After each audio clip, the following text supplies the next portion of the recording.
नमस्ते आप सभी को। तो आज हम बात करेंगे कि जब हम पीसी खरीदते हैं, तो उस समय हम पीसी के जो अपने कंपोनेंट्स हैं, जो पीसी के पार्ट्स हैं, वो किस तरह से चूज़ करें। क्योंकि नॉर्मली काफ़ी लोग असेंबल्ड जब पीसी लेते हैं, तो दुकानदार ने जो बता दिया, जैसा बता दिया, वैसा ले लेते हैं और अपनी रिसर्च करते नहीं हैं या फिर ज़्यादा नहीं करते हैं और सामने वाले के हिसाब से वो जो भी वो पीसी बना देता है, वो ले लेते हैं। और दूसरी बात, कई चीज़ें हम समझते भी नहीं हैं। काफ़ी सारे लोग हैं जिनसे मैं मिलता हूँ, वो समझते नहीं हैं कि वो जो कंपोनेंट्स जो हैं, उनका यूटिलाइज़ेशन वो कर भी पाएँगे या नहीं, या उनका यूटिलिटी जो है, वो पूरी है भी या नहीं उनके काम के हिसाब से। क्या पता आपका काम जो है उसके हिसाब से आपको कोई और तरह का प्रोसेसर लेना होता, या आपको थोड़ी-सी ज़्यादा मेमोरी लेनी चाहिए थी। तो वो सारी जो चीज़ें हैं, वो हम थोड़ी आज डिस्कस करेंगे। तो इसको मैं 2 पार्ट्स में बनाऊँगा। एक बार पहले इस पार्ट में जो है वो हम एएमडी का कॉन्फ़िगरेशन डिस्कस करेंगे और फिर अगले पार्ट में इंटेल का। क्योंकि जैसे ही आप प्रोसेसर डिफरेंट लेते हैं, तो फिर आपका मदरबोर्ड भी डिफरेंट हो जाता है और उस हिसाब से फिर कॉन्फ़िगरेशन भी वो अलग-अलग हो जाएगा दोनों का। तो वो हम थोड़ा डिटेल में अब डिस्कस करते हैं। तो आइए देखते हैं। सबसे पहले अगर आप कुछ पीसी अब खरीद रहे हैं, तो जो सबसे पहली चीज़ आपको कंसिडर करनी है वो है प्रोसेसर। आपको एएमडी का प्रोसेसर लेना है या इंटेल का। अब एएमडी के प्रोसेसर की ख़ास बात यह है कि एएमडी का प्रोसेसर इंटेल से थोड़ा-सा कीमत कम रहती है और आपको जो परफॉर्मेंस मिलती है, ग्राफिक परफॉर्मेंस, वो काफ़ी ज़्यादा अच्छी मिलती है। अगर आपको अपने पीसी पे सीपीयू लगा के ही गेम्स वगैरह खेलने हैं, गेमिंग के लिए आप ले रहे हैं लेकिन ग्राफिक कार्ड अलग से नहीं ले रहे हैं, तो फिर आप एएमडी का प्रोसेसर लीजिए, बिल्कुल। क्योंकि फिर आपको जो है इंटीग्रेटेड ग्राफिक्स जो मिलेंगे एएमडी के, वो काफ़ी ज़बरदस्त मिलेंगे, काफ़ी ज़्यादा अच्छे मिलेंगे। तो फिर आपका जो है गेमिंग का जो पर्पस है, वो आपका पूरा हो जाएगा। इसी तरह से आपका एडिटिंग का और इस तरह का कुछ भी जो भी काम है, एडिटिंग से रिलेटेड, ग्राफिक ओरिएंटेड, फ़ोटोशॉप वगैरह, और जो इस तरह का जो भी मतलब विजुअल आपका जो काम है, उस तरह की चीज़ें हैं, तो उस केस में भी आपको एएमडी की तरफ ही जाना चाहिए। लेकिन अब अगर आपका सॉफ्टवेयर डेवलपमेंट है, कोडिंग है, उस तरह की चीज़ें हैं, या फिर एडमिनिस्ट्रेटिव टास्क हैं, एमएस एक्सेल वगैरह और सॉफ्टवेयर जो दूसरे मतलब सॉफ्टवेयर्स पे काम होता है आपका, अलग अलग टाइप के जो डेटा एंट्री टाइप के कुछ सॉफ्टवेयर्स होते हैं, या फिर और जो भी मतलब जैसे कि आपको कोई सीआरएम जो होते हैं, उनके ऊपर आपको काम करना होता है, उनके ऊपर आपको अपने डेली का कुछ जो भी आपका काम है उसको आपको वहाँ पे डालना है, डेटा आपको अपलोड करना होता है, काफ़ी डेटा एंटर करना होता है, काफ़ी अलग अलग जगह पे, वेबसाइट्स पे। तो अगर ये इस तरह के काम है, वेबसाइट खोल के रखनी है, और उसके अलावा इस तरह के मतलब जो जैसे ट्रेडिंग का काम होता है, उसमें काफ़ी वेबसाइट खुली होती है, टैब्स खुले होते हैं, ब्राउज़र्स खुले होते हैं। तो इस तरह का जो काम है, अगर वो उस ऐसा कुछ है जिसके अंदर ग्राफिक्स ओरिएंटेड नहीं है, ग्राफिक फोकस्ड नहीं है ज़्यादा काम, तो उसके अंदर आप इंटेल चूज़ कर सकते हैं। तो ये हमारा डिफरेंस हुआ कि आप एएमडी में जाना है, इंटेल में जाना है। इंटेल में लेकिन फिर भी आपको थोड़ा-सा प्राइस पॉइंट ऑफ व्यू थोड़ा-सा फ़र्क पड़ जाता है। तो अगर आप वो भी काम करते हैं नॉर्मली, और उसके अंदर भी आप अगर थोड़ा-सा चीप, थोड़ा-सा मतलब कम कीमत पे चाहते हैं, तो एएमडी में भी जा सकते हैं। ऑब्वियसली सारे काम दोनों प्रोसेसर्स में होते हैं, लेकिन येस, अगर आप गेमिंग के पर्पज़ से स्पेसिफिकली चाहते हैं, तब तो आप एएमडी चूज़ करिए। इंटेल की थोड़ी गेमिंग परफॉर्मेंस उतनी अच्छी नहीं है जितनी एएमडी की है। लेकिन इंटेल के अंदर आपको क्या है, जो पावर कंजम्पशन है उसके अंदर क्या है, इंटेल में एफिशिएंसी कोर्स होते हैं। तो आजकल उनकी एफिशिएंसी कोर्स का काफ़ी अच्छा एक रिज़ल्ट मिल रहे हैं, जो उसका आउटपुट जो मिल रहा है लोगों को, वो काफ़ी अच्छा है। तो उसमें क्या है, तो जो उसमें जो पावर कंज्यूम होती है, वो काफ़ी कम पावर कंज्यूम होती है इंटेल के प्रोसेसर्स के अंदर। तो ये एक थोड़ा-सा फ़र्क पड़ जाता है इंटेल में। इंटेल में हमको एक कॉम्बिनेशन मिल जाता है पावर प्लस एफिशिएंसी कोर्स का। तो उसमें सेम ही प्रोसेसर में आपको कुछ एफिशिएंसी कोर्स भी मिलते हैं और कुछ पावर कोर्स भी मिलते हैं। तो आपको अगर थोड़ा-सा ज़्यादा डिमांडिंग हैवी वर्कलोड है आपके कंप्यूटर पे, तो वो फिर काम शिफ्ट हो जाता है पावर कोर्स पे, और अगर normal day to day tasks हैं तो एफिशिएंसी कोर्स पे चलते रहते हैं। तो इस तरह से थोड़ा आपको डिसीजन लेना होगा प्राइस पॉइंट ऑफ व्यू से, और उसके अलावा आपको डिसीजन लेना होगा अपने आपके जो भी डेली का जो वर्क होगा, जो आप काम करेंगे अपने कंप्यूटर पे, उसके हिसाब से। तो मेनली तो ज़्यादातर लोगों के लिए प्राइस ही होता है, तो प्राइसिंग में ऑब्वियसली AMD जीत जाता है काफ़ी बार। तो उसके हिसाब से आप कर लीजिए, डिसीजन ले लीजिए। तो अभी अगर मान लीजिए अपन AMD का ले रहे हैं, तो उसके हिसाब से अब चलते हैं अपन, कि अपन ने डिसाइड कर लिया AMD का अपन को प्रोसेसर लेना है और कंप्यूटर उसके हिसाब से बनाना है। तो अब हम प्रोसेसर कौन सा लें? तो अब प्रोसेसर के अंदर हमें क्या चीज़ें देखनी है, ये हम देखते हैं। तो AMD की वेबसाइट पे आइए। तो हम AMD प्रोसेसर्स की वेबसाइट पे जाएंगे, और यहाँ वेबसाइट में हम प्रोडक्ट्स में आके पर्सनल डेस्कटॉप्स और राइजन पे क्लिक करेंगे। AMD के राइजन ब्रांड से आते हैं प्रोसेसर्स। तो राइजन इसका लेटेस्ट चल रहा है, राइजन 9 चल रहा है लेटेस्ट शायद। ओके, तो ये हमारे पास राइजन के अलग अलग जो हैं वो सेगमेंट्स के हमारे पास ये प्रोसेसर्स जो हैं ये सामने हैं। तो राइजन में ये ऊपर तो परफॉर्मेंस का था, ये यहाँ थोड़ा नीचे आते हैं तो ये स्पेसिफिकेशंस आ गए हमारे पास। तो राइजन की 4000, 5000, 7000 और 8000 सीरीज़ के हमारे पास प्रोसेसर्स अवेलेबल हैं। जैसे कि इंटेल में i5, i3, i5, i7, i9 इस तरह से आते हैं। तो AMD ने भी अपना जो है वो कैटेगराइजेशन इस तरह से कर रखा है। तो हम बेसिक लेवल से चालू करते हैं, राइजन 4000 सीरीज़। अब AMD में जब आप जो चूज़ करते हैं अपना प्रोसेसर, तो इसमें थोड़ी सी स्पेसिफिकेशंस जो हैं वो देखने में दिक्कत आती ही है। अब मैं एग्जांपल देता हूँ, जैसे मान लीजिए मुझे इंटेल i3 लोएस्ट प्रोसेसर है, और वो भी मान लीजिए 10th जनरेशन का लेना है। इंटेल i3 10th जनरेशन, तो इसकी मुझे स्पेसिफिकेशन बहुत डिटेल मिलती है। इंटेल के आप पुराने से पुराने प्रोसेसर की भी डिटेल बहुत डिटेल लेवल पे देख पाएंगे इनकी वेबसाइट पे। लेकिन AMD के आप प्रोसेसर्स की स्पेसिफिकेशन जो हैं वो इतने डिटेल लेवल पे नहीं देख पाते हैं। ये थोड़ी सी मुझे बड़ी परेशानी है, एक थोड़ी सी दुख की बात ही है कि AMD के प्रोसेसर्स इतने अच्छे हैं, लेकिन वो फिर भी उसके स्पेसिफिकेशन छुपा रहे हैं, नहीं बता रहे हैं। क्या रीज़न है, क्या कारण है, ये समझ में नहीं आया मुझे। तो ये थोड़ी सी एक AMD की लिमिटेशन है इनकी वेबसाइट पे, इनके जो भी मतलब ये डेटाबेस शेयर कर रहे हैं अपने यूज़र्स के साथ, तो वो एक अच्छी बात नहीं है। तो अभी इंटेल को तो बंद कर देते हैं। यहाँ पे जो हमें मिलेगा वो इसी का आप कर सकते हैं। बाकी एक बार व्यू ऑल प्रोसेसर स्पेसिफिकेशन में भी देखते हैं। तो यहाँ पे पहले चूज़ कर लेते हैं एक बार, जैसे कि ये रेडियन ग्राफिक्स के साथ 65 वाट का रहता है normally standard out default TDP। ये क्या है, आपका जो पावर कंजम्पशन है वो भी देखना होता है कि पावर कंजम्पशन आपकी क्या लिमिट है, आपका क्या थ्रेशोल्ड है, कि भाई कोई 150-200 वाट तक भी चले जाते हैं पावर कंजम्पशन कई प्रोसेसर्स का, जो हाई एंड प्रोसेसर्स होते हैं। जैसे कि यहाँ पे देख ही लेते हैं, अभी यहाँ लिखा हुआ नहीं है इनमें, तो जैसे ये आ गया 170 वाट तक चला गया ये। तो अभी यहाँ पे हमें एक 65 वाट का स्टैंडर्ड चलता ही है ज़्यादातर में। तो ये जो है इसका 4600G का हमें यहाँ मिलता है कि देख लेते हैं, क्योंकि यहाँ पे तो नॉर्मली यहाँ पे लिंक आ जाता है। जैसे कि 7000 में हम जाएंगे तो यहाँ पे ब्लू आ रहा है ना, तो ये लिंक है, इस पर क्लिक करेंगे और डिटेल्स हमें मिल जाएंगे। यहाँ पे हमें लिंक नहीं मिल रहा, तो और डिटेल्स नहीं मिल पा रहे। तो इसको मैं न्यू टैब में खोलता हूँ और राइजन 5 4600G, तो यहाँ पे हमें सर्च करना पड़ेगा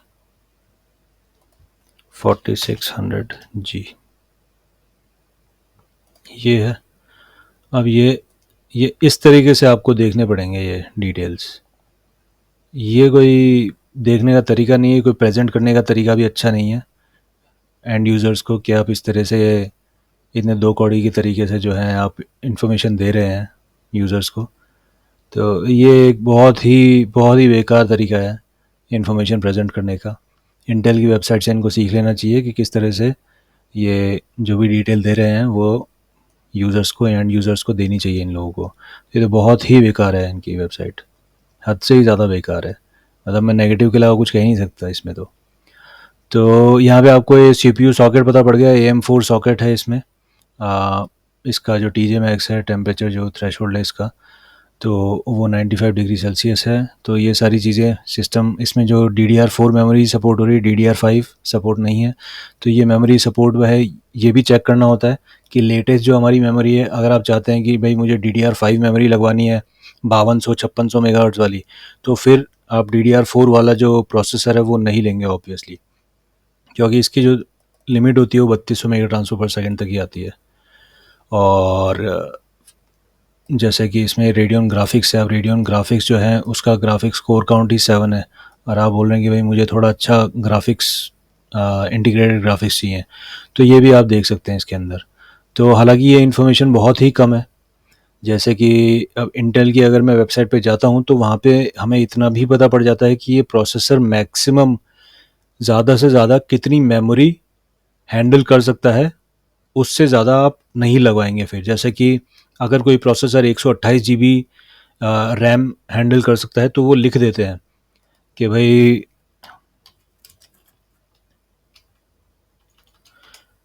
ये प्रोसेसर जो है ये 128 GB, 64 GB या जितनी भी GB उसकी लिमिट है, वो उतनी GB की रैम हैंडल कर सकता है। अब जैसे ये i3, फिर से i3 10th जनरेशन पे आते हैं, तो इसमें यहाँ पे इन्होंने साफ साफ लिख रखा है मैक्स मेमोरी साइज़ जो है वो 128 GB है। तो इस तरह की इन्फॉर्मेशन जो है वो हमें AMD की वेबसाइट पे नहीं मिल पाती है। यहाँ पे इतनी ज़्यादा डिटेल है कि आपको पता ही नहीं है, कई चीज़ें आपको पता नहीं है कि वो क्या है क्या नहीं है, लेकिन वो इतनी ज़्यादा इन्फॉर्मेशन आपके साथ कम्प्लीटली शेयर करते हैं इंटेल की जो वेबसाइट है वो। और ये जो है ये बेसिक इन्फॉर्मेशन भी यहाँ पे शेयर नहीं होती है AMD वेबसाइट पे कि भाई इसमें मैं मैक्सिमम मेमोरी कितनी लगा सकता हूँ इस प्रोसेसर के साथ, इतना तक तो बता दो भाई, ये तो बेसिक इन्फॉर्मेशन में ही आता है। तो खैर जाने दीजिए, अब जो मिले अपन वही देखते हैं, क्योंकि चूज़ करना है तो सब देख के ही करना है, और इनकी वेबसाइट पे नहीं है तो आपको इंटरनेट पे और कहीं भी नहीं मिल पाता है, प्रॉब्लम ये है। अब जैसे AMD Ryzen 5 search for Google, search on Google, तो ये अगर अपन देखते हैं, इसके आगे मैं लिख देता हूँ स्पेसिफिकेशंस, स्पेक्स लिख देते हैं, तो ये यहाँ पे अब ये भी नहीं बता पाएगा कि इसके साथ मैक्सिमम मेमोरी कितनी लगानी है। ड्यूअल चैनल यस, DDR4 जो वहाँ पे लिखा हुआ था वो सब अपन को पता चल रहा है, लेकिन उसके अलावा जो है वो कोई इन्फॉर्मेशन ये भी नहीं दे पाते, क्योंकि इनको भी नहीं पता ये जो इन्फॉर्मेशन ला रहे हैं ये भी वहीं से ला रहे हैं। तो ये AMD के अंदर थोड़ी सी प्रॉब्लम हो जाती है। तो फिर भी देखते हैं, अब जैसे 4000 है, इसके अंदर अपन ने देख लिया कि अपने पास CPU के अंदर कोर काउंट कितना मिल रहा है, थ्रेड्स कितने मिल रहे हैं, इसमें बेस क्लॉक कितनी है और मैक्स बूस्ट क्लॉक कितनी है। ग्राफिक्स कोर काउंट पता चल रहा है, लेकिन इसमें ग्राफिक्स रेडियन ग्राफिक्स लिखे हैं, तो इसमें कौन सा रेडियन ग्राफिक्स है ये पता नहीं है। नॉर्मल कोई स्टैंडर्ड कुछ कम वाले होते होंगे। तो अब आते हैं 5000 सीरीज़ में। अब यहाँ पे रेडियन ग्राफिक्स वाला 5600 GT है, और ये भी है 5500 GT। तो इसके अंदर भी आप नंबर ऑफ़ CPU कोर्स और नंबर ऑफ़ थ्रेड्स देख सकते हैं, बेस क्लॉक देख लीजिए, और हमेशा ये जो TDP है ये ज़रूर देखिए, क्योंकि आपका जो इलेक्ट्रिसिटी कंजम्पशन है वो इस हिसाब से ही होगा। तो TDP ज़रूर देखा करिए कि भाई आपका जो कंजम्पशन है वो कितना रहेगा, और क्या हम ये चीज़ जो है वो हम अफोर्ड कर सकते हैं। जैसे कि मैं जो है वो लोअर TDP वाले ही लेता हूँ, मैं ज़्यादा TDP वाले लेता ही नहीं हूँ। मैं ये TDP एक बहुत ज़्यादा एक इम्पॉर्टेंट फैक्टर है जब मैं कोई भी नया कंप्यूटर लेता हूँ, तो उसका जब प्रोसेसर चूज़ कर रहा हूँ तो मैं TDP ज़रूर देखता हूँ, क्योंकि मेरा इतना ज़्यादा हैवी वर्कलोड वाला काम है भी नहीं, कोई मैं सुबह शाम तक सर्वर चला रहा हूँ या ऐसा कुछ है, तो इसलिए जो इतने हाई TDP की मुझे ज़रूरत भी नहीं है। अपने होम बेस्ड के लिए 45 वाट या 65 वाट का कुछ हो तो वो अपना काम चल जाना चाहिए उसी में ही। तो ये तो अब इसमें भी लिंक नहीं है जहाँ पे, तो अपन इसमें देख लेते हैं यहाँ पे, लेकिन डिस्क्रीट ग्राफिक कार्ड की रिक्वायरमेंट है इन सभी में, तो ये भी अपन छोड़ देते हैं। 7000 में आते हैं। 7000 में अब जो है ये आपको 6 कोर्स से लेकर 16 कोर्स तक के आपको मिल रहे हैं यहाँ पे, और इनमें जो डिफ़ॉल्ट TDP है ये भी काफ़ी अच्छे रेंज में आ रहा है, कोई 65 वाट तक भी आ रहा है। अब जैसे 12 कोर्स 24 थ्रेड्स हैं, और इसमें उसके बावजूद 65 वाट का TDP है। तो इसकी हम थोड़ी सी डिटेल्स लेते हैं 7900 की। तो इसमें क्या है, ये जो जैसे ही एक्स आ जाता है ना तो थोड़ी पावर बढ़ जाती है उसकी। और जो ये नॉर्मल 7700 रहता है या 7600 है, तो ये इनमें थोड़ी सी वॉटेज कम रहती है। एक्स आएगा, एक्स टी आएगा या एक्स थ्री डी आ गया तो ये और भी ज़्यादा का आ गया। तो इस तरह से ये जो है एडिशनल जो अल्फ़ाबेट्स आते हैं एंड में, उससे थोड़ी उसकी पावर बढ़ाते हैं ये। तो 7700 चेक करते हैं हम। इस पर क्लिक करिए और इसके लिंक में आप देखिए कि आर्किटेक्चर जेन 4 आर्किटेक्चर है। Very good. तो ये अभी जेन 5 लेटेस्ट अभी आया है, तो जेन 5 से जस्ट पहले जो लास्ट ईयर वाला जेन 4 है, तो काफ़ी अच्छा है ये। इसमें आपको परफॉर्मेंस बहुत बहुत ही ज़्यादा अच्छी मिलेगी। ये इसमें डिफ़ॉल्ट टीडीपी आ रहा है। अब इसमें आप ये चेक करिए इसका सीपीयू सॉकेट। अब सीपीयू सॉकेट चेक करने से हमें ये होगा कि यहाँ पे सपोर्टिंग चिपसेट्स का पता चल जाएगा। अब एएमडी के कुछ एक जो प्रोसेसर्स हैं उनमें सपोर्टिंग जो चिपसेट्स हैं, जो ये सपोर्टिंग चिपसेट मतलब मदरबोर्ड, सपोर्टिंग चिपसेट मतलब मदरबोर्ड। तो ये जो मदरबोर्ड जो हैं इनका मॉडल नंबर क्या होगा, इस वाले सीपीयू के साथ, इस वाले प्रोसेसर के साथ जो है, आपको किसी भी कंपनी का मदरबोर्ड लेना है तो मदरबोर्ड इन मॉडल्स में से ही लेना है। इनके अलावा कोई और मॉडल नंबर जो है वो ये प्रोसेसर नहीं लगा पाएगा, क्योंकि इस सॉकेट के साथ ये वाले जो मॉडल्स हैं यही मिलेंगे। अब इसके अंदर आते हैं और क्या क्या चीज़ें हमारे काम की है। Maximum operating temperature 95 degree Celsius, उससे ज़्यादा ऊपर नहीं जाना चाहिए। तो कूलिंग आप अपना रखिए। एक्चुअली इतना क्या, ये तो मतलब 60-70 भी ना जाए तो अच्छा है, कम से कम रहे। तो बेटर से बेटर कूलिंग जो है वो रखिए अपने कंप्यूटर की। अब इसके अंदर आप कनेक्टिविटी का देखिए। अब जैसे हमें पोर्ट्स का भी काफ़ी फ़र्क पड़ता है कि हमें USB-C कनेक्टिविटी मिल रही है या नहीं। अब अगर आप ये प्रोसेसर ख़रीद रहे हैं तो ये प्रोसेसर जो है वो USB-C, USB 4 जो आ गया है, तो USB 4 को सपोर्ट नहीं करता है, तो USB 4 आपको नहीं मिलेगा। आपको USB 3.2 Gen 2 10 Gbps वाले पोर्ट्स ही मिलेंगे। इस प्रोसेसर वाले मदरबोर्ड्स पे वो 4 मिलेंगे आपको। तो इनकी भी अच्छी स्पीड है, लेकिन आपको USB-C नहीं मिल पाएगा, बस ये है बात इसमें। अब इसमें PCI का लेटेस्ट 5.0 वर्जन आपको मिल जाएगा, तो ये काफ़ी अच्छी बात है। अब इसमें जो मदरबोर्ड हैं उनके साथ जो एडिशनल PCIe लेंस हैं जो उन मदरबोर्ड में मैन्युफैक्चरर ने लगाई है, तो वो उसकी भी डिटेल्स इन्होंने यहाँ पे दे रखी है कि यहाँ पे आपको सारे Gen 4 तो मिल ही रहे हैं। तो ये PCI 5.0 था, ये 4.0 वाले हैं, और ये 12x या फिर 8x वाले जो हैं वो आपको एडिशनल मिल जाएंगे। NVMe सपोर्ट है इसमें, तो आप NVMe अपनी जो SSD है वो भी लगा पाएंगे। DDR5 का सपोर्ट है, तो आप अपनी मेमोरी DDR5 लगाइए, काफ़ी अच्छी स्पीड मिलेगी आपको। लेकिन उसके अंदर आप ये नीचे आ जाइए, ये यहाँ पे जैसे मैक्स मेमोरी लिखा हुआ है ना, अब ये क्या है, इन्होंने जो इनके ऊपर वाले मॉडल्स हैं इनके अंदर तो इन्होंने मैक्स मेमोरी और ये कुछ एक डिटेल्स दे रखी है, लेकिन जो बाकी जो मॉडल्स हैं जो अगर इकोनॉमिकल क्लास लेना चाह रही है तो उसके अंदर इन्होंने डिटेल्स ज़्यादा लिखी नहीं है। या क्या पता इनका क्या प्रॉब्लम है, या कोई पुराने प्रोसेसर्स हैं तो पुराने प्रोसेसर्स हैं तो भी उनकी पुराने प्रोसेसर्स हैं तो भी उनकी इन्फॉर्मेशन तो कभी ज़रूरत पड़ ही सकती है कि इसकी मैक्स मेमोरी कितनी थी, मैं जानना चाहता हूँ, तो वो डिटेल्स मिलनी चाहिए भाई। इस चीज़ में इंटेल की मैं तारीफ़ करूँगा कि आप पुराने से पुराने प्रोसेसर की भी डिटेल्स पूरी की पूरी पता कर सकते हैं। अगर आपने 3-4 साल पहले कंप्यूटर लिया था और अब आप देखना चाह रहे हैं कि उसकी क्या उसके स्पेसिफिकेशंस हैं, तो वो आपको उनकी वेबसाइट पे मिल जाएंगे, लेकिन AMD के नहीं मिल पाएंगे। तो इसमें मैक्स मेमोरी जो है वो 128 GB तक आप अपग्रेड कर सकते हैं मैक्सिमम। और ड्यूअल मेमोरी चैनल्स ऑब्वियसली ज़्यादातर जो अब सारे के सारे जो हैं उनमें बाय डिफ़ॉल्ट है कि ड्यूअल मेमोरी चैनल्स तो सपोर्ट सारे के सारे करते ही हैं, कम से कम ड्यूअल मेमोरी तो करेंगे। अब मैक्स मेमोरी स्पीड जो है ना, ये इस पे आ जाना चाहिए हमेशा। इसके अंदर क्या है, अब जैसे आपका मैक्सिमम जो है DDR5 वो आपका CPU 5200 मेगा ट्रांसफ़र पर सेकंड है या मेगा हर्ट्ज़ है ये। अब ये भी इन्होंने लिखा नहीं है। अब जैसे इंटेल का था तो यहाँ पे इन्होंने साफ साफ लिखा हुआ था, कहाँ गया, एक मिनट,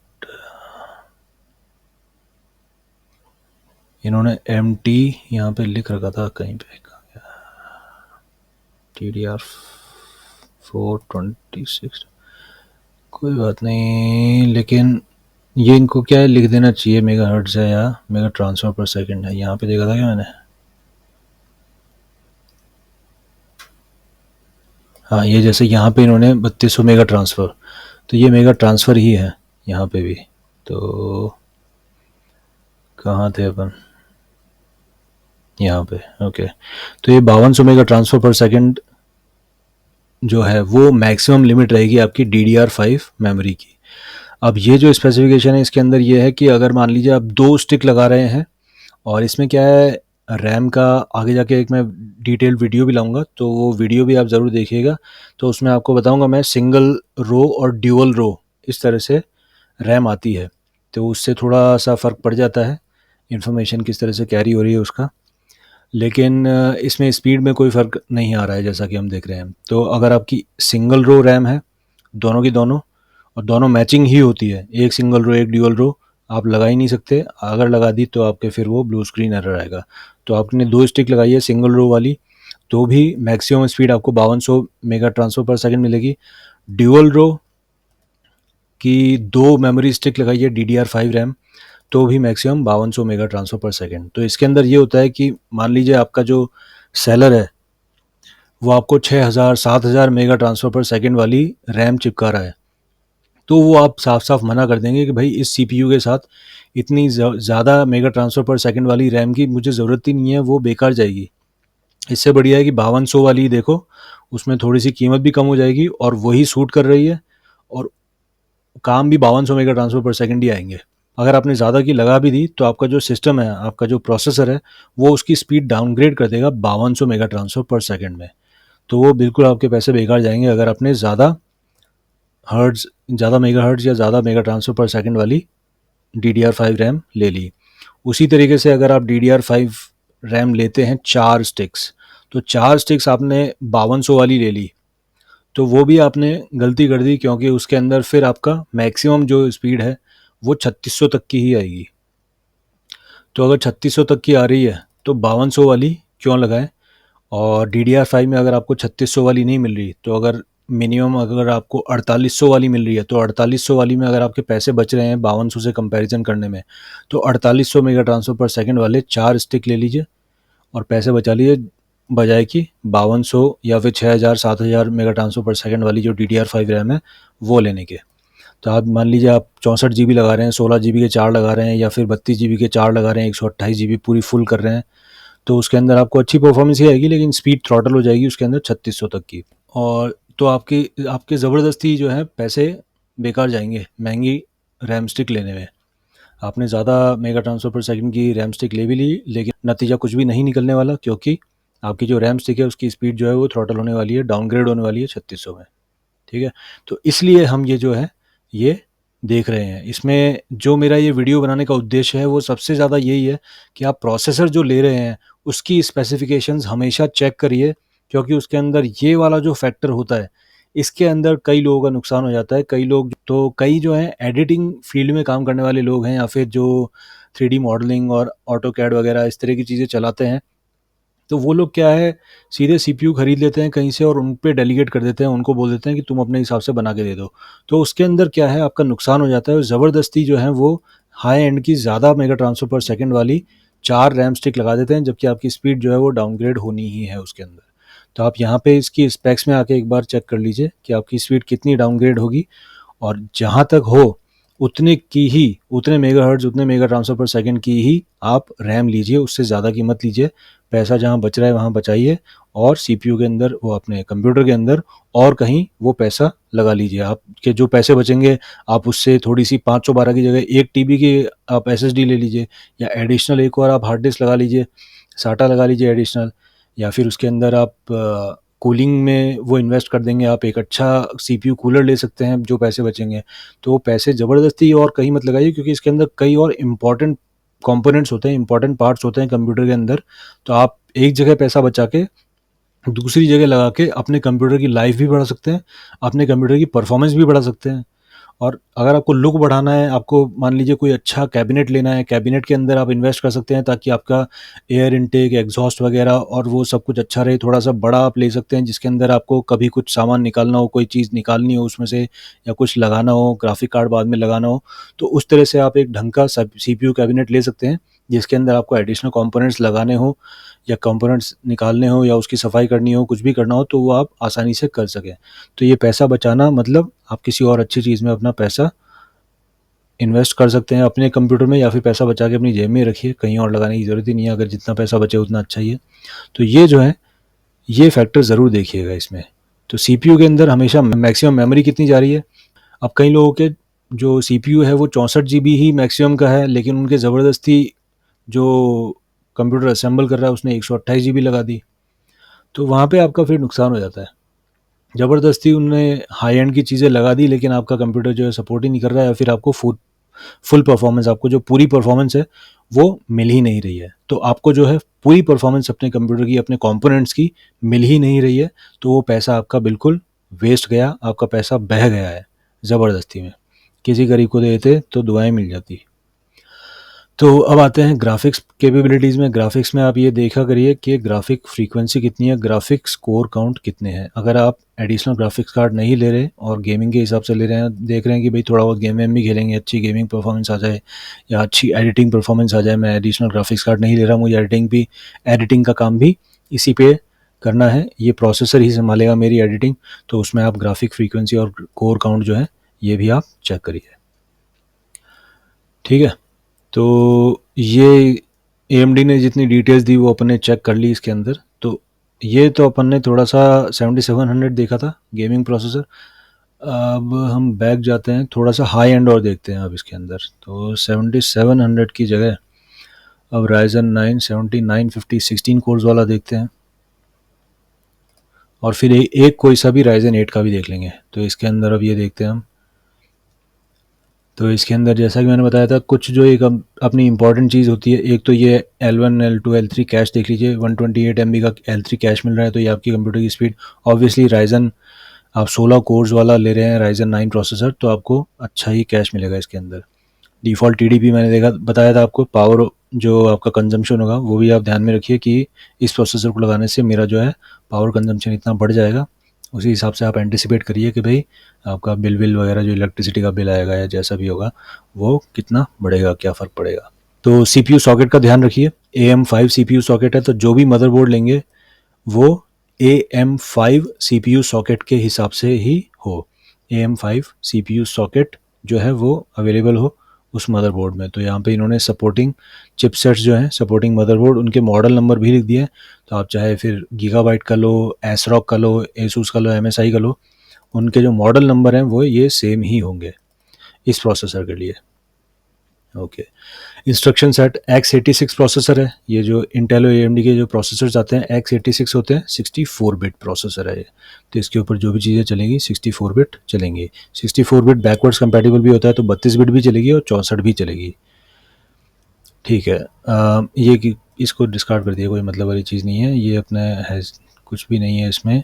ये रेकमेंड कर रहे हैं लिक्विड कूलर, लेकिन कोई दिक्कत नहीं है, आप एक अच्छा एयर कूलर भी ले सकते हैं जो अपना नॉर्मल वाला आता है, तो वो ले लीजिए, कोई दिक्कत नहीं है। उसके अंदर कई अच्छे नॉक्टवा के अच्छा कूलर आता है, कूलर मास्टर के भी कुछ एक मॉडल्स बड़े अच्छे आते हैं, तो वो लेके भी अपना काम हो जाता है। लिक्विड कूलर से भी बेटर परफॉर्मेंस दे देते हैं कई नॉर्मल एयर कूलर्स।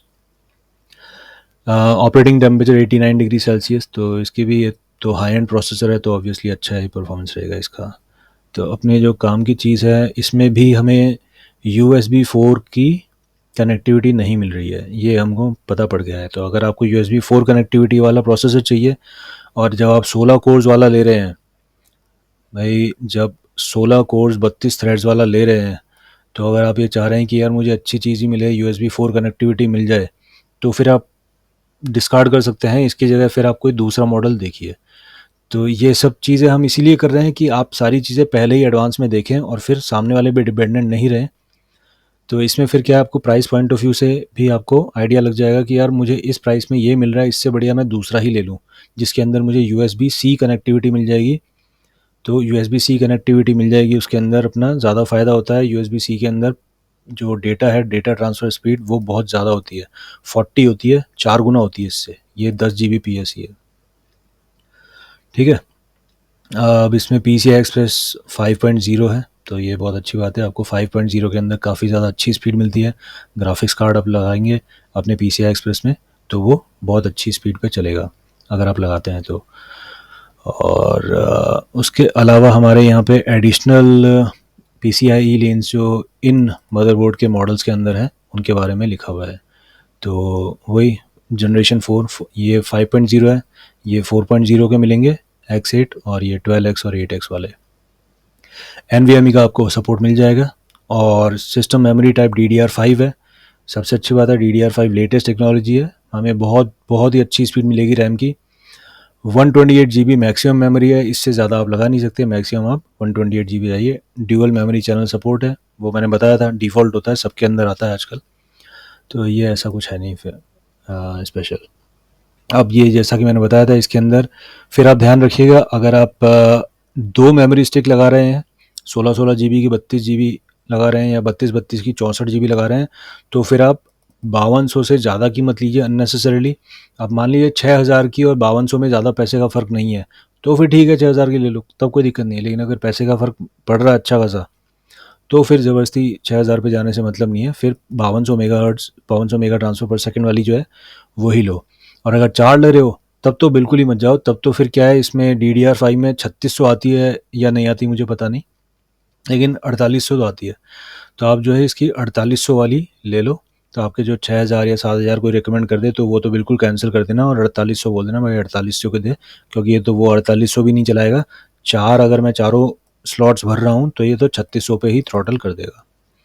तो इसलिए 4800 या फिर 3600 की, अगर DDR5 3600 अगर 36 तो DDR5 अगर 3600 की भी आती है तो फिर हम 3600 मेगा ट्रांसफर पर सेकंड वाली DDR5 ले लेंगे, वरना 4800। अब ये रेडियन ग्राफिक्स आपके 2200 मेगाहर्ट्ज़, 2 कोर काउंट है, सेम ही है पिछले वाले की तरह। तो ये भी हमने इसमें चेक कर लिया। अब हम फिर से बैक जाते हैं, Ryzen 8000 सीरीज़ का देखते हैं। इसके अंदर क्या है हमारा 780M। अब जैसे ये रेडियन ग्राफिक्स लिख रहे थे यहाँ पे इतनी देर से, क्योंकि ये नॉर्मल जो इनके कोई ग्राफिक्स स्टैंडर्ड जो ग्राफिक्स होते होंगे वो है। यहाँ पे 780M है, तो 780M की जो परफॉर्मेंस है वो काफ़ी ज़्यादा अच्छी है। तो ये अपन इसका 8 कोर्स वाला जो मॉडल है यही देख लेते हैं, 8700G। तो अभी जो हमने देखा था वो 16 कोर 32 थ्रेड्स वाला था, ये जो है ये 8 कोर 16 थ्रेड्स वाला है। बेस क्लॉक यहाँ पे हमें पता पड़ रही है 4.2 gigahertz up to 5.1 gigahertz. Graphics core count यहाँ पे 12 है। पिछले वाले में जो ये 7000 का 16-32 वाला जो देखा था हमने, उसके अंदर हमारे ग्राफिक्स कोर काउंट 2 ही थे, लेकिन यहाँ पे हमारे मिनिमम तो यहाँ पे हमें 4 मिल रहे हैं और मैक्सिमम हमें ग्राफिक्स कोर काउंट 12 मिल रहे हैं 8000 सीरीज़ में। तो यहाँ पे हमें और भी ग्राफिक्स का भी आइडिया हो गया कि अगर हमें हमारा ग्राफिक्स के इंटेंसिव काम है, ग्राफिक्स का काम है उस तरह से एडिटिंग का या गेमिंग का, तो हम फिर ये चेक करेंगे इन वाले में से ही, प्रोसेसर्स में से ही कोई एक प्रोसेसर लेंगे अपने बजट के हिसाब से, ठीक है। तो 8700G देखते हैं। इसमें इन्होंने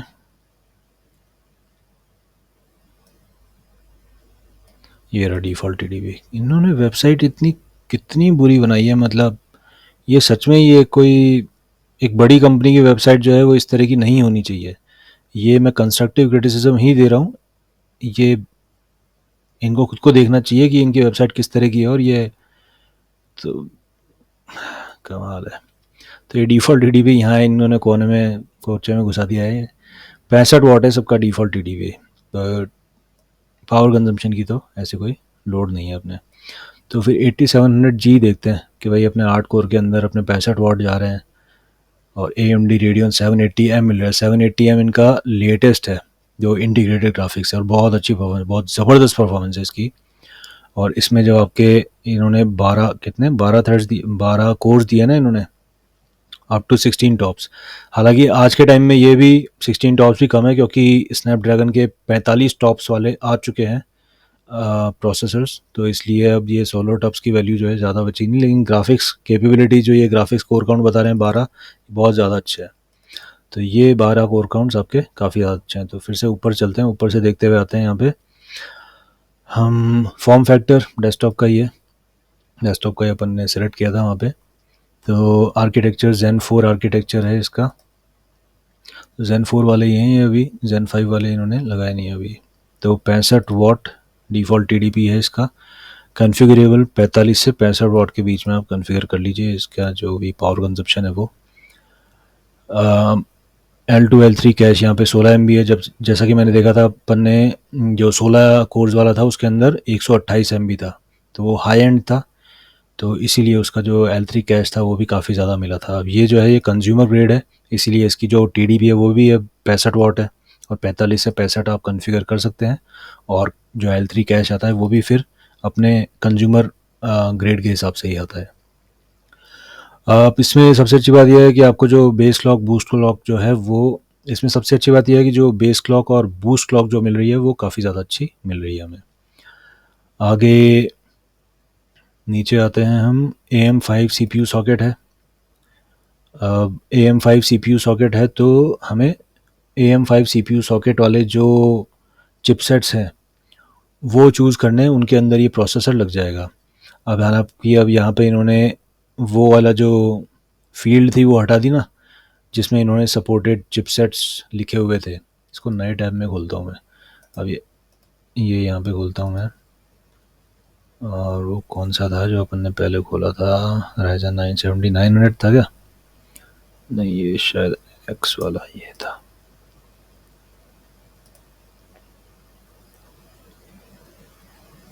तो ये सपोर्टिंग चिपसेट्स थे ना यहाँ पे लिखे हुए, अब ये इन्होंने यहाँ से ये चीज़ हटा दी। कोई स्टैंडर्ड नहीं है, मेंटेन नहीं कर रखी है इन्होंने कि हम ये सारी इन्फॉर्मेशन आपको देंगे, ये इन्फॉर्मेशन हर प्रोसेसर के साथ अवेलेबल होगी, ये गारंटी नहीं है। आपको मिले नहीं मिले इन्फॉर्मेशन पक्का नहीं है। लेकिन ये AM5 CPU सॉकेट है, तो जिसका भी AM5 CPU सॉकेट होगा उसका सपोर्टिंग चिपसेट सेम ही होगा, ठीक है। तो ये प्रोसेसर के हिसाब से नहीं है, ये जो चिपसेट होते हैं मतलब एक तरह से प्रोसेसर के हिसाब से ही है, लेकिन वो प्रोसेसर जो है वो CPU सॉकेट के हिसाब से है। तो कॉमन CPU सॉकेट हुआ AM5 है, इसका भी AM5 है। तो जिस भी CPU का CPU सॉकेट मतलब वो जो उसका जो जिसमें फिट होता है ना एक जिस जगह में मदरबोर्ड पे, तो उसका जो है डिज़ाइन और उसका जो पूरा साइज़ वगैरह जो होती है, शेप होती है, वो फिक्स होती है। तो वो सॉकेट जो है अगर AM5 है तो इसका मतलब कॉमन है उनका, और उनका जो मदरबोर्ड है वो भी कॉमन रहेगा, ठीक है। तो अगर आपको यहाँ नहीं मिल रहा तो AM5 का और कोई प्रोसेसर यहाँ पे देख लीजिए, और उसके अंदर आप यहाँ पे लिस्ट में सपोर्टेड चिपसेट देख लीजिए। वैसे और भी कई तरह के हैं, आप यहाँ पे AM5 गूगल पे सर्च कर लीजिए, AM5 मदरबोर्ड, ये आ गया। तो AM5 मदरबोर्ड के नाम से ही आपको काफ़ी सारे ऑप्शन जो है वो सामने आ जाएगी। लेकिन ज़्यादा अच्छा यही होता कि जो कंपनी बना रही है प्रोसेसर वही अगर बता दे, तो उसमें हमें थोड़ा सा ढूंढना नहीं पड़ेगा इधर उधर, तो हमारा भी समय बच जाएगा, थोड़ी एनर्जी बच जाएगी, और थोड़ी सी इन्फॉर्मेशन देने की इनकी भी ड्यूटी बनती है। खैर कोई बात नहीं, ये अपना अब क्योंकि ये Ryzen 8000 सीरीज़ है, Ryzen 8000 सीरीज़ है, इसीलिए इसके अंदर अब ये लेटेस्ट जो है USB-C कंपैटिबिलिटी आ गई है। तो USB-C के आपको पोर्ट्स 40 Gbps वाले पोर्ट्स इसके अंदर आपको मिल जाएंगे, वो भी दो, और 2 USB 3.2 के भी मिलेंगे, USB 2.0 का भी एक मिल जाएगा। हालांकि ये तीनों USB 3 कर देते तो ज़्यादा अच्छा था, कोई बात नहीं। PCI Express 5.0 नहीं है, 4.0 ही है इसके अंदर, ठीक है। और NVMe सपोर्ट है, ऑब्वियसली NVMe सपोर्ट सभी में आज के ज़माने में। DDR5 हमारा है, 256 GB है। तो अगेन इसमें हमें फ़ायदा हो गया, ये यहाँ पे हमने चेक कर लिया तो क्योंकि ये जो है ना, ये इतनी डिटेल्स ये आपको असेंबल करके देने वाला चेक नहीं कर सकता। अब आपको इतना अच्छा प्रोसेसर मिल रहा है कि वो 256 GB सपोर्ट कर रहा है, और मान लीजिए आपको ज़रूरत पड़ भी सकती है, आप ऐसे हाई एंड काम कर रहे हैं कि आपको 256 GB मेमोरीज लगानी ही है, तो आप लगा सकते हैं, आपके पास ऑप्शन है 256 GB मेमोरी लगाने की। तो ये आपने यहाँ पे चेक करके लगा लिया, और यहाँ पे फिर वही बात कि आपको जो 5200 मेगा ट्रांसफर पर सेकंड पर थ्रॉटल्ड है, अगर आप 2 रैम स्टिक लगा रहे हैं और चारों स्लॉट्स जो हैं उनमें रैम स्टिक लगा रहे हैं, तो वो 3600 मेगा ट्रांसफर पर सेकंड पे थ्रॉटल हो जाएगी। तो रैम स्टिक भी जो है वो थोड़ी सी 3600 या फिर उससे थोड़ी सी ऊपर, लेकिन 3600 से नीचे भी नहीं हो और 3600 से बहुत ज़्यादा ऊपर भी नहीं हो, क्योंकि मतलब नहीं रहेगा पैसा खर्च करने से। तो ये आप चेक कर लीजिए। और आप मेमोरी जो है वो 256 GB लगानी है तो वो भी लगा लीजिए। तो ये अपना थोड़ा-सा यहाँ पे इन्फॉर्मेशन हमें मिल गई है। तगड़ा प्रोसेसर है ये। 780M आपका AMD Radeon इंटीग्रेटेड ग्राफिक्स मिल रहे हैं, जिसके अंदर आपको 12 कोर मिल रहे हैं, ग्राफिक्स कोर 12 हैं। वहाँ पे 2200 मेगाहर्ट्ज़ था ग्राफिक्स फ्रीक्वेंसी, यहाँ पे 2900 मेगाहर्ट्ज़ की फ्रीक्वेंसी है 12 कोर्स के अंदर। तो ये आपको बहुत ज़्यादा अच्छी परफॉर्मेंस आती है।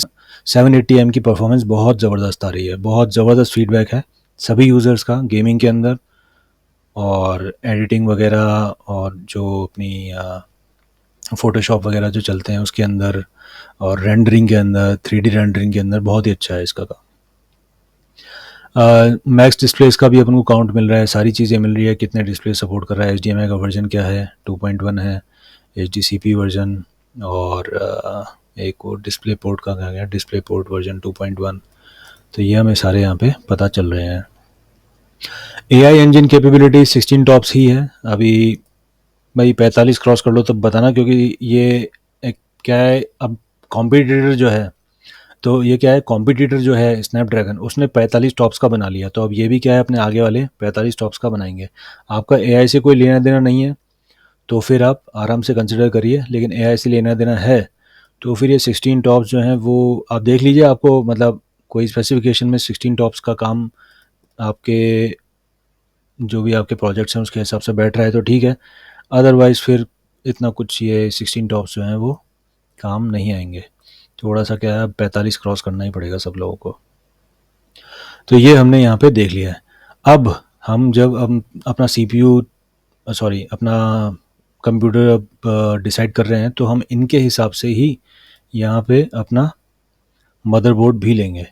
तो अब आप यहाँ पे अपना गूगल पे आके एसस या फिर ASRock या जो भी है उनकी वेबसाइट पे आके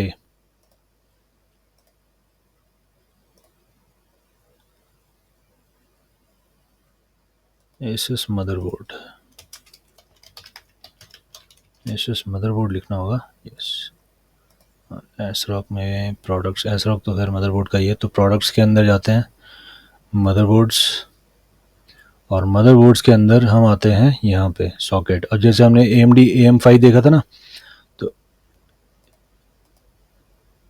AM5 ठीक है, तो यहाँ पे आप AM5 पे टिक मार्क कर दीजिए। अब ये जितने भी हैं यहाँ पे आपके आ गए 670, तो ये ना X670, X670E, B650, ये आपको ये दिख रहे हैं X670, B650, राइट।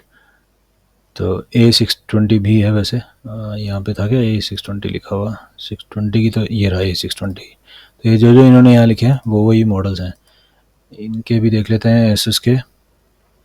तो इसमें आप फिर क्या है, आप चेक कर सकते हैं कि ये सॉकेट में एक बार जाते हैं, बाद में कंप्लीट करता हूँ मैं अपनी बात।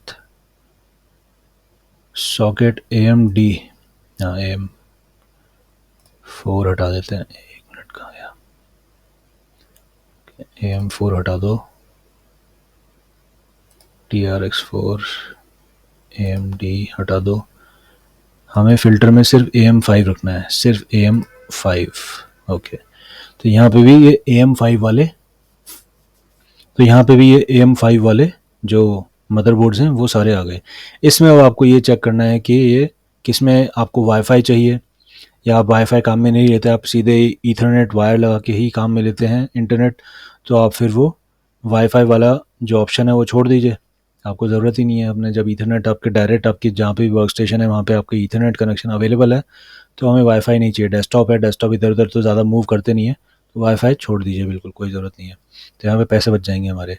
तो इस तरह से आप जो हैं इसके अंदर अब कई जो हैं आपका जो कैबिनेट है उसके हिसाब से भी आप साइज़ देखिए। कई लोग जो हैं वो छोटा कैबिनेट लेते हैं, तो उसके हिसाब से आप मिनी ITX लीजिए या एक्सटेंडेड ATX। तो इसमें जो है ये जैसे ATX, ये माइक्रो ATX है, तो माइक्रो ATX मदरबोर्ड है ये ATX मदरबोर्ड है। तो ये साइज़ के हिसाब से है, सामने अपन को दिख रहा है ना, ये साइज़ थोड़ी बड़ी है, ये साइज़ थोड़ी छोटी है माइक्रो ATX की। तो ये ATX है और इसमें कहीं EATX आते हैं, एक्सटेंडेड ATX, तो वो थोड़ा सा ATX से भी ज़्यादा बड़ा मदरबोर्ड होता है। तो इस तरह से आप इसमें यहाँ पे जो फीचर्स हैं वो देखिए कि आपको 2 M.2 स्लॉट्स यहाँ पे मिल रहे हैं। यहाँ पे PCIe 5.0 NVMe SSD सपोर्ट। तो ये आपके क्या है, अलग अलग मदरबोर्ड्स के अंदर आपको अलग अलग तरह के फीचर्स मिलेंगे। किसी में आपको USB-C पोर्ट ज़्यादा मिल रहे हैं, किसी में USB 3.2 ज़्यादा मिल रहे हैं। तो वो जो हमने यहाँ पे देखा था ये सपोर्ट था, लेकिन जो मदरबोर्ड्स हैं मैन्युफैक्चरर्स वो अपने हिसाब से चीज़ें बना देते हैं। तो यहाँ पे देखिए, अब जैसे इनकी वेबसाइट में तो आपको थोड़ा सा आपको यहाँ पे ही एक समरी मिल जाती है, तो इससे आइडिया हो जाता है कि इस मदरबोर्ड में हमें क्या मिलेगा। लेकिन यहाँ पे आपको एक एक करके आप कंपेयर कर सकते हैं, जैसे कि भाई इसमें इन्होंने फिर भी लिख रखा है वाईफाई 6E, ये वाईफाई वाले हैं मॉडल्स, और इन्होंने साइज़ भी लिख रखी है ATX EATX, जैसे ये वाला EATX है। तो आपका जो कैबिनेट है, कैबिनेट जो मॉडल है आपका, वो कैबिनेट का मॉडल ही ऐसा होता है कि ये ATX मॉडल कैबिनेट है या EATX या माइक्रो ATX मॉडल वाला कैबिनेट है। तो आपका कैबिनेट के मॉडल के हिसाब से ही आप फिर यहाँ पे अपने मदरबोर्ड भी चुनेंगे। तो मान लीजिए मैंने ATX वाला लिया है, तो मैं ऐड टू कंपेयर इसको कर देता हूँ। DDR5 है इसके अंदर, और इसके अंदर शायद वाईफाई नहीं है इसलिए। और मान लीजिए मुझे एक वाईफाई वाला भी कंपेयर कर लेना है, तो 670E की जगह मैं वाईफाई वाला ये कंपेयर कर लेता हूँ। ये EATX है, ATX कंपेयर करते हैं, ये वाईफाई वाला। और एक और कोई सा भी ये लिया ना, 650 620 में से भी ले लेते हैं कोई नॉन वाईफाई वाला। ये माइक्रो ATX ही हैं, M-ATX माइक्रो हैं सारे, इसमें ATX नहीं है। तो ये सारे, इसका मतलब 620 जो है वो अपना माइक्रो ATX का ही है पूरा। और जो ये 650 है इसके अंदर फिर भी अलग अलग हैं, EATX भी है, ATX भी है। तो ये इसमें कहीं और से ले लेते हैं कुछ ATX का, एक और ये लेते हैं, चलो B650E, और फिर करते हैं कंपेयर नाउ। तो अब यहाँ पे आप देख लीजिए अपना कि आपको जो भी फीचर्स यहाँ पे क्या पसंद आ रहे हैं, कितनी कनेक्टिविटी मिल रही है। अब जैसे लैन जो है, लैन पोर्ट आपको 2.5 गीगाबिट मिल रहा है, किसी में आपको 10 गीगाबिट मिलेगा।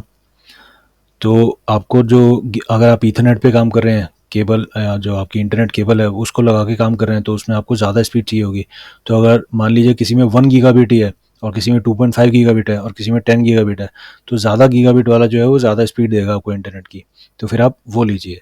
वाईफाई के अंदर वाईफाई 6E है, वाईफाई 5 है, क्या है क्या नहीं है, तो वो आप इसमें चेक कर सकते हैं। USB कनेक्टर्स कितने मिल रहे हैं आपको, यहाँ पे 9 USB 2.0 मिल रहे हैं, यहाँ पे 6 ही हैं USB 2.0। 8 मिल रहे हैं USB 3.2, यहाँ पे सिर्फ 4 ही USB 3.2। 8 9 10 11, और यहाँ पे 4 और 3 7, यहाँ पे 7 ही हैं USB 3.2, और यहाँ पे 8 हैं, सॉरी 8 नहीं 11 हैं, तो 7 वर्सेस 11। तो ये आप अपने हिसाब से चूज़ कर सकते हैं। यहाँ पे आप ये देखिए, फीचर्स कंपेयर करिए। तो ये इस तरह से क्या है, जब भी आप स्पेशली जो स्टूडेंट्स हैं तो उनका क्या है, इसके अंदर मैं चाहता हूँ कि ध्यान रहे। वो जब कंप्यूटर्स ले रहे हैं तो आप ऑलरेडी अगर स्टूडेंट्स हैं, आप थोड़ा सा दिमाग लगाते हैं टेक्निकल, आप थोड़ा दिमाग आप थोड़ा सा दिमाग लगाते हैं टेक्नोलॉजी के अंदर। तो टेक्नोलॉजी में आप जब कंप्यूटर भी खरीद रहे हैं तो कंप्यूटर के अंदर भी थोड़ा सा आप इसके अंदर थोड़ा सा डीप डाइव करिए, थोड़ा सा डीप डाइव करिए कि इसके अंदर जो जो चीज़ें आ रही है तो वो मैं क्या क्या यूज़ करूँगा और क्या मेरे काम आने वाली है। तो इसमें थोड़ा सा रिसर्च ज़्यादा करिए, और इसके अंदर थोड़ा मज़ा भी आता है, आपको भी नई नई चीज़ें पता पड़ेगी, और उन नई चीज़ों के पता चलने के बाद आप ज़्यादा बेहतर जो है अपने डिसीजंस ले पाएंगे कि आपकी जो ज़रूरत है उसके हिसाब से आपका कौन सा मदरबोर्ड, कौन सा प्रोसेसर अच्छा रहेगा। अब इसके अंदर रैम के लिए तो अपन को कुछ करना नहीं है, क्योंकि रैम में जैसा कि मैं बता दिया था कि जो आपने CPU देखा, तो CPU के हिसाब से फिर आप किसी भी कंपनी की रैम उन मेगा ट्रांसफ़र पर सेकंड स्पीड के हिसाब से ले लीजिए। तो इसमें मेन जो 2 चीज़ें जो मैं देखता हूँ, वो मैं यही देखता हूँ कि इसके अंदर प्रोसेसर देखूँ, प्रोसेसर के मैचिंग का फिर जो है वो मदरबोर्ड देखूँ, मदरबोर्ड के अंदर जो है दूसरी मल्टीपल जो कंपनीज़ हैं, इनके जो है मैं फ़ीचर्स जो हैं वो कंपेयर करूँ। और फीचर्स के साथ साथ जो है प्राइसिंग का भी ध्यान रखिए, प्राइस आपको कहाँ अच्छी बेटर मिल रही है, प्राइस भी देखिए और फीचर्स भी कंपेयर करिए। तो ये सारी चीज़ें आप जब देखें, उसके बाद ही फ़ैसला लीजिए कि आपको कौन-सा कंप्यूटर लेना है, कौन से कॉन्फ़िगरेशन का कंप्यूटर लेना है। और इसके अलावा अब जैसे कुछ एक चीज़ें वो नॉर्मल होती है, उसका मतलब ओवरऑल आपके कंप्यूटर के बिल्ड से कंपैटिबिलिटी से मतलब नहीं है। जैसे कि आपका कीबोर्ड हुआ, माउस हुआ और स्क्रीन हुआ। तो स्क्रीन तो आप कोई सी भी ले लीजिए, बस वही है कि आपकी रिफ्रेश रेट क्या है, क्या नहीं है, तो वो सारी चीज़ें हैं। लेकिन जो ये आपका प्रोसेसर, रैम और मदरबोर्ड है, इन सब के अंदर क्या है, आप कुछ चीज़ों में स्पेसिफ़िकेशन देखना ज़रूरी है, क्योंकि उसमें फिर आपका अगर आपको पता नहीं है, तो फिर आपको हो सकता है कि नुकसान हो जाए, आपका फ़ायदा उठा लिया जाए या फिर आपको अननेसेसरीली ओवरचार्ज कर दिया जाए, ऐसे कंपोनेंट्स लगा के जिसके अंदर आपको ज़्यादा पैसे देने पड़ रहे हैं, लेकिन आपको उसकी पूरी यूटिलिटी नहीं मिल रही है, उसकी पूरी पावर आपका कंप्यूटर यूटिलाइज़ नहीं कर रहा है। तो हालाँकि मॉनिटर के अंदर भी ऐसा होता है, क्योंकि जैसे आपने 120 हर्ट्ज़ का मॉनिटर ले लिया, लेकिन अब आपका जो कंप्यूटर है वो 60 हर्ट्ज़ पे ही चलता है। तो जब वो मॉनिटर जो डिस्प्ले है वो 60 हर्ट्ज़ ही सपोर्ट कर रहा है, तो फिर आप 120 हर्ट्ज़ का लेने से आपको कोई मतलब है नहीं। तो हालाँकि ऐसा नहीं है, जैसे इसके अंदर ये अगर 8K है तो 8K 60 हर्ट्ज़ पे है, लेकिन आप जैसे-जैसे डाउनग्रेड करेंगे 1080 पे जाएँगे तो 600 हर्ट्ज़ तक चला जाएगा। तो ये सब चीज़ें आप चेक कर सकते हैं, चेक करिए इसमें और उसके हिसाब से फिर आप डिसीजन लीजिए। लेकिन जो इम्पोर्टेंट फैक्टर जैसा कि मैंने कहा, मदरबोर्ड है और आपका सीपीयू है, सीपीयू और मदरबोर्ड, और सीपीयू और मदरबोर्ड के हिसाब से फिर आप अपनी रैम लेंगे। और एनवीएमई वगैरह तो अब जो आपकी जैसे एनवीएमई है, तो एनवीएमई अच्छी स्पीड की ले लीजिए। और पीसीआई एक्सप्रेस जो है, पीसीआई एक्सप्रेस लेन 4.0 5.0 जो भी हैं, उसके हिसाब से मैचिंग की आप एनवीएमई रैम ले लीजिए, सॉरी एनवीएमई एसएसडी ले लीजिए। तो एनवीएमई एसएसडी जो है वो बैकवर्ड कंपैटिबल भी होती है। तो अगर वो 5.0 है, लेकिन आपका जो एनवीएमई जो आपका स्लॉट है वो 4.0 है या पुराना है, तो वो बैकवर्ड कंपैटिबल है, तो वो लग जाएगी। लेटेस्ट जो एनवीएमई है वो भी उसके अंदर लग जाएगी, ऐसा इशू कुछ आएगा नहीं उसके अंदर। तो मित्रों, मैं आशा करता हूँ आपको अधिक से अधिक जानकारी मिली होगी, कुछ नई जानकारी मिली होगी। अपना नया कंप्यूटर खरीदने से पहले आप किस तरह से अपने कंप्यूटर के कंपोनेंट्स को चूज़ करें। तो आपने अपना महत्वपूर्ण समय दिया, उसके लिए बहुत बहुत धन्यवाद। आपका दिन शुभ रहे।